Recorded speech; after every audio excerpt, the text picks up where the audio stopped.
Hello everyone, আপনারা সকলে কেমন আছেন? আশা করছি অনেক অনেক ভালো আছেন। হঠাৎ করে স্যার লাইভে এসে আমাদেরকে চমকে দিলেন। আজকে খুব অসাধারণ কিছু আপডেট রয়েছে। তো সেগুলো ডিটেলস আপনারা শুনতে থাকুন ফার্স্ট টু লাস্ট পর্যন্ত। এবং আপনি যদি আমার এই চ্যানেলে নতুন হয়ে থাকেন তাহলে অবশ্যই চ্যানেলটি সাবস্ক্রাইব করে পাশে থাকবেন। আর আপনি যদি সাবস্ক্রাইব করে থাকেন তাহলে অবশ্যই আপনাকে অনেক অনেক ধন্যবাদ। তো চলে যাচ্ছি মূল ভিডিওতে। আশা করি আপনারা সকলেই জানেন যে গতকালকে স্যার হঠাৎ লাইভে চলে আসছিলেন অনবেচিভের স্পেশাল 360 ওয়েবিনারে। যদিও 360 ওয়েবিনার প্রত্যেক বুধবারে হয়ে থাকে, কিন্তু গতকাল রাত্রে আমরা হঠাৎ করে খবর পাই যে স্যার লাইভে আসছেন রেড স্যারের। তার পরপরই আমরা দেখতে পাই ব্যাক টু অফিসের লিঙ্ক পোস্ট করে দেওয়া হয়, অর্থাৎ স্যারের তথ্যকে শেয়ার করার জন্য তিনি একটা স্পেশাল মিটিংয়েরই আয়োজন করেছিলেন। তো সেখানে আমরা সকলেই অ্যাটেন্ড করি। আর এরকম হঠাৎ করে কেন স্যার লাইভে আসছেন? স্যার প্রায় 15 মিনিটের মতো আলোচনা করেছেন।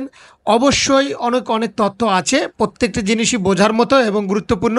প্রত্যেকবারের মতো একদম ফার্স্ট থেকে আপনাদের সাথে বিষয়টি লাস্ট পর্যন্ত বলার চেষ্টা করব এবং কি কি হয়েছে সম্পূর্ণ বাংলায় তুলে ধরার চেষ্টা করব এবং সুন্দর করে বুঝিয়ে দেওয়ার চেষ্টা করব। তাই আপনাদের কি করতে হবে, ভিডিওটি মনোযোগ সহকারে খুব মন থেকে সম্পূর্ণ বিষয়টি ফার্স্ট টু লাস্ট পর্যন্ত দেখতে থাকুন। তো চলুন আমরা শুরু করি। আজকে সরাসরি স্যারের আপডেট থেকে শুরু করব না, আজকে আমরা অনপেচিভের আপডেট থেকে শুরু করব। তো আমরা অনপেচিভের মূল আপডেটে চলে আসি। প্রথম কথা হচ্ছে, হঠাৎ করে স্যার কেন লাইভে আসছেন? আজকে স্যারের একটা সার্জারি আছে, তাই আগামী 2 সপ্তাহে তিনি আনতে পারবেন না বলে আজকে তিনি আমাদের সাথে আবারও সাক্ষাৎ করেছেন এবং কিছু তথ্য আমাদের সাথে শেয়ার করেছেন। তো তিনি কেন এসেছেন? তো মোস্ট ইম্পর্টেন্ট, তিনি আমাদেরকে একটা বিষয় জানানোর চেষ্টা করেছেন, আমরা কিছু কিছু জায়গায় পরিবর্তন করছি। সবচেয়ে ইম্পর্টেন্ট আপডেট যেটা, অনপ্যাসিভ তার স্বপ্নকে বাস্তবায়িত করার জন্য বিভিন্ন জায়গায় পরিবর্তন করতে হচ্ছে, বিভিন্ন ডাইমেনশন থেকে অনপ্যাসিভকে টার্গেট করতে হচ্ছে। এই দিক থেকে এদিকে টার্গেট করলে হয়তো এটি একটু টার্গেট ব্যাটার হতে পারে। তো এদিক থেকে একটু টার্গেট করলে হয়তো বা আর একটু বেটার হতে পারে। তো অনপ্যাসিভ কিন্তু তার স্বপ্নকে বাস্তবায়িত করার জন্য বিভিন্ন রকমের চেঞ্জেস এখানে করছে। তবে এখানে আপনাদের একটা জিনিস বুঝতে হবে, আমাদের যে পোর কনসেপ্ট, আমাদের যে মূল নীতি, আমরা এই পৃথিবীতে সুরক্ষিত করব, আমরা হিউম্যানিটিকে সাহায্য করব, এটা কিন্তু একই থাকছে। তো এখানে সেরকম কোনো চেঞ্জেস নেই। তবে চেঞ্জেস এজন্যই করা হচ্ছে কারণ আমরা প্রত্যেকেই আনহ্যাপি, আমরা সকলেই খুশি না এই অনপেচিভের রেজাল্ট দেখে এই মুহূর্তে। তা সেই রেজাল্টকে আরও বেস্ট বানানোর জন্য কিন্তু অনপেচিভের ছোট ছোট পরিবর্তনগুলো করা হচ্ছে, যাতে আমরা আগামীতে ভালোভাবে একটা হ্যাপি মোমেন্টি এখানে দেখতে পারি। স্যার বারবারই বলেছেন, you want to rock the world. তাই অবশ্যই আমরা ফ্যাশনেট আছি এরকম জিনিসকে বানানোর জন্য এবং আমরা এই মানুষের লাইফকে সুরক্ষিত করতে চাই। তাই যেরকম যেটা করা উচিত সেরকম সেটাই কিন্তু অনপ্যাসিভ করবে। 2 নম্বর তথ্য হচ্ছে, অনপ্যাসিভ যেটা করছেন, আপনি যদি একজনকে কোনো তথ্য শেয়ার করেন তাতে কোনো সমস্যা নেই। সংখ্যাটা যখন মিলিয়ন হয়ে যায় তখন কিন্তু একটা তথ্য শেয়ার করার আগে 100 বার ভাবতে হয়। তো এই ভুলের কথাই কিন্তু স্যার আমাদের সামনে তুলে ধরলেন, যে আগে আমরা অনেক কিছু শেয়ার করে দিয়েছি, ইন ডিটেলসে বলে দিয়েছি কি করতে যাচ্ছি বা কি করব। আর এটাই কিন্তু অনেক বড় একটা ভুল ছিল অনপ্যাসিভের জন্য।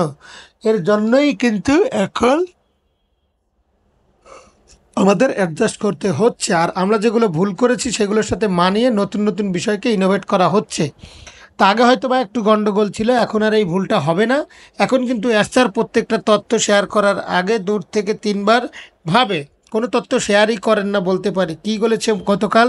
তিনি বললেন, যেটা আসতে চলেছে সেটা আপনাকে শক করবে, সেটা আপনাকে অবাক করবে, সেটা আপনারা পোস্ট উড়িয়ে দেবে। এটুকুই তথ্য, এটুকুই স্যার জাস্ট স্যার বলেছে, তার বাইরে কিন্তু আর কিছু শেয়ার করেননি। জাস্ট এতটুকু বলেছি, আমি দেখতে পাচ্ছি, আমি এসছি যে পিছন থেকে, যে আমার প্রোডাক্টের কোয়ালিটি কেমন, আমার কাজের ক্ষমতা কেমন। যখন এটা লঞ্চ হবে তখন আপনিও দেখতে পাবেন, যে ইমপ্রেস হবেন, আপনিও বলবেন যে এটা কী ছিল। তো অবশ্যই খুব শীঘ্রই ডেলিভার করা হবে, খুব শীঘ্রই আমাদের সামনে প্রকাশিত করা হবে। এরপরে আরও একটি গুরুত্বপূর্ণ কথা বলেছেন, যে আমরা কিছু চাই না, আমরা কোনো কিছু দিচ্ছেন না আমাকে, আপনারা কোনো কিছু অর্গান ডোনেট করছেন না। কেউ কেউ অনপ্যাসিভকে যোগদান করেছেন, অনপ্যাসিভের চোখ নেই, অনপ্যাসিভ আমাকে দেখতে পারে না, এই নিন আমার চোখটা নিন, বা অনপ্যাসিভকে মুখ দিয়েছেন যে আমার মুখটা ব্যবহার করুন, সঠিক আপডেট সঠিকভাবে শেয়ার করুন। আমরা কোনো কিছুই অনপ্যাসিভকে ডোনেট করি না, আপনার লেবারকে দেন না, আপনার কিডনিকে দেননি। তো কেন এত ভয় পাচ্ছেন? তো স্যার বললেন যে শান্ত থাকুন, রিল্যাক্স থাকুন, আমাদের উপর বিশ্বাস রাখুন, আমাদের উপরে ভরসা রাখুন। শুধু এই ভরসাটাই আপনার কাছে আগামীতে আগামীতে অনেক কিছু পাই দেবে। এবং স্যার খুবই এক্সাইটেড এবং খুব সুন্দরভাবে বলেছেন। এখনও অনপ্যাচিভের সাথে যুক্ত আছেন, এখনও যারা অনপ্যাচিভের সাথে এঙ্গেজ রয়েছেন তারা ফল পাবে ইনশাল্লাহ, এবং তারা এখানে ব্যর্থ হবে না। তারা তাদের কর্মের ফল, তারা তাদের ধৈর্যের ফল অবশ্যই পাবে ইনশাল্লাহ। তাই একদম চিন্তা করার দরকার নেই। এভরিথিং ইজ ইনলেক্ট, অর্থাৎ কোনো কিছুই ক্ষত হয়নি, সমস্ত কিছু অক্ষত রয়েছে। আমাদের লক্ষ্য, আমাদের মিশন, আমাদের টার্গেট অক্ষত রয়েছে। কেউ কোনো রকম ক্ষতি কিন্তু করতে পারবে না। এর জন্য স্যার প্রতিনিয়ত বিভিন্ন লেয়ার এবং বিভিন্ন ধরনের ইমপ্রুভমেন্ট এখানে অ্যাড করেই চলেছে। নেক্সট আর একটি গুরুত্বপূর্ণ তথ্য তিনি শেয়ার করেছেন, বর্তমানে যে বিষয়টি ফেস 1, অর্থাৎ প্রথম পর্ব আমাদের এই যাত্রার, ঠিক আছে, তিনি নিজেই অবাক যে আগামীতে ফেস টু ফেস তিনি কেমন হতে চলেছে। জুম আউট করুন, যা যা হয়েছে ছোট করুন, ছোট করে দেখার চেষ্টা করুন। অনপ্যাচিভ অনেক কিছু করেছে, এই অনেক কিছুই হলো অনপ্যাচিভের প্রথম পর্ব। আগামী যে পর্বগুলো আসতে চলেছে সেগুলো অনেক বড় হবে, আপনার ধারণার বাইরে। এই যে যাত্রা প্রথম ফেজকে আমরা অনুভব করছি, তো এখন যেটা আছে সেটাকে এনজয় করুন। যখন আমরা সমস্ত কিছু রিভিল করব তখন আপনি অবশ্যই বুঝতে পারবেন যে কত পরিমাণ ফাইট, কত পরিমাণ লড়াই আমরা এখানে করেছি, তো কত বোল্ট আমরা একটা জিনিসকে তৈরি করেছি, কত সুন্দর একটা জিনিসকে আমরা তৈরি করে ফেলেছি। তাই অপেক্ষা করুন, অবশ্যই সেই রেজাল্ট আমাদের সামনে আসবে। আপনি বুঝতে পারবেন যে কত পরিমাণ টাইম, কত পরিমাণ সময়, কত পরিশ্রম এখানে দিতে হয়েছে এই জিনিসটাকে বানানোর জন্য।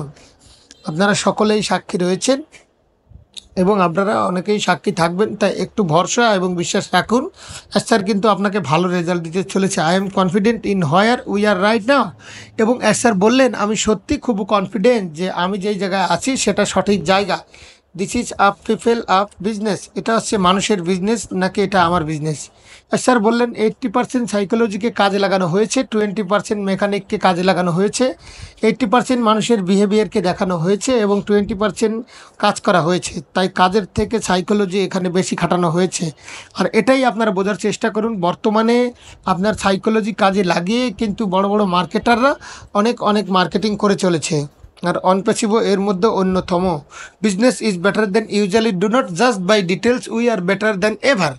অর্থাৎ বিজনেস সর্বদাই কিন্তু সাধারণ হয়ে থাকে, তো আমরা সাধারণ না, আমরা এই সাধারণ জনগণের থেকে, সাধারণ বিজনেসের থেকেও অনেক বেটার। তাই অপেক্ষা করুন, যা যা হচ্ছে সেগুলো থেকে জাজ করার দরকার নেই, কারণ আপনি এখনও অনপ্যাচিভের বিগার পিকচার্সকে দেখতে পারেননি, অনপ্যাচিভের ভিতরটা দেখতে পারেননি। We are rock your make sure করতে চাই যে আমরা এই বিশ্বকে জয়লাভ করব, সাকসেস করব, হিউম্যানিটিকে গড়ব। হ্যাঁ, অনেক ভুল হয়েছে, অনেক কিছু মিস্টেক হয়েছে এবং অনেক কিছুর সাথে আমাদের ইনভলভ হতে গিয়েও ধাক্কা খেতে হয়েছে। তো কিছু হিটক্যাপ আমাদের সামনে আসছে, কিছু ধাক্কা উচুট আমরা পড়েছি। তো অনপ্যাচিভের যে লক্ষ্য, ওভার ডেলিভার, এবং খুব এক্সাইটেড নিউজ, ভালো কিছু আসতে চলেছে। এবং অনপ্যাচিভ আমাদের জন্য যেটা নিয়ে আসবে এবং যেটা আনতে চলেছে সেটা খুবই অসাধারণ। হয়তো বা কিছু সময়ের ব্যাপার। স্যারের প্রতি রেসপন্সিবিলিটি রাখুন, স্যারের প্রতি আশা রাখুন। অ্যান্ড স্যার কিন্তু আপনার এই পেশেন্সের, এই ধৈর্যের, আপনার এই ভরসার জন্যই কিন্তু স্যার অবশ্যই আপনার বিশ্বাসকে, সম্মানকে স্যার ধরে রাখবেন এবং আপনার সম্মানকে তুলে ধরবেন। হয়তো বা সময়ের ব্যাপার বা কাজে সাকসেস হতে চলেছে। আপনার দৈনন্দিন কাজের প্রতি খুব ডিপলি ফোকাস দিন, অনপ্যাচিভকে এক সাইডে খুব রেসপন্সিবিলিটি অনুযায়ী রাখুন। ইনশাল্লাহ আপনি এখান থেকেও সফল হবেন, হয়তো একটু সময়ের ব্যাপার। অনেক এআই টেকনোলজি বা আদার্স যে টেক টিম, তারা হিউজ পরিমাণ কাজ করে চলেছে, সেটা দেখা সম্ভব না, তবে সময় হলে সবই দেখা যাবে। তো take care, all the best, আল্লাহ হাফেজ।